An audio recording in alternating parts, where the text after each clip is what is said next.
الله الرحمن الرحيم. طه ما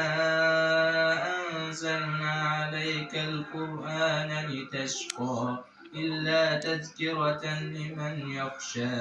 تنزيلا ممن خلق الأرض والسماوات العلى الرحمن على العرش استوى له ما في السماوات وما في الأرض وما بينهما وما تحت الثرى وإن تجهر بالقول فإنه يعلم السر وأخفى الله لا إله إلا هو له الأسماء الحسنى وهل أتاك حديث موسى إذ رأى نارا فقال لأهلهم كثوا إني آنست نارا لعلي آتيكم منها بقبس أو أجد على النار هدى فلما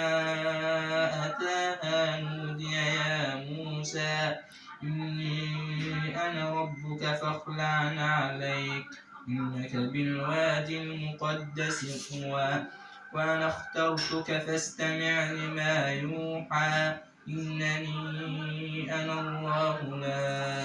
إله إلا أنا فاعبدني وأقم الصلاة لذكري إن الساعة آتية أكاد أخفيها لتجزى كل نفس بما تسعى فلا يصدنك عنها من لا يؤمن بها واتبع هواه فتردى وما تلك بيمينك يا موسى قال هي عصاي أتوكل عليها وأهش بها على غنمي ولي فيها مآرب أخرى قال ألقها يا موسى فألقاها فإذا هي حية تسعى قال خذها ولا تخف سنعيدها سيرتها الأولى واضمم يدك إلى جناحك تخرج بيضاء من غير سوء آية أخرى لنريك من آياتنا الكبرى اذهب إلى فرعون إنه طغى قال رب اشرح لي صدري ويسر لي أمري واحلل عقدة من لساني يفقه قولي واجعل لي وزيرا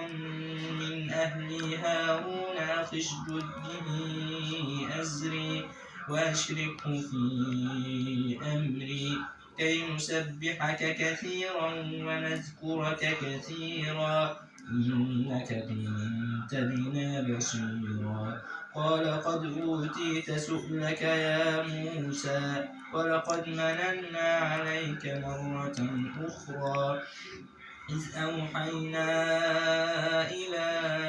أمك ما يوحى أن اقذفيه في التابوت فاقذفيه في اليم فليلقه اليم بالساحل يأخذه عدو لي وعدو له وألقيت عليك محبة مني ولتصنع على عيني إذ تمشي أختك فتقول هل أدلكم على من يكفله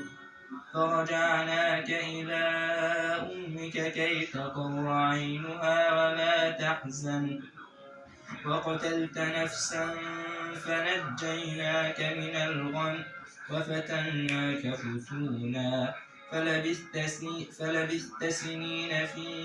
أهل مدين ثم جئت على قدر يا موسى واصطنعتك لنفسي اذهب أنت وأخوك بآياتي ولا تني في ذكري اذهبا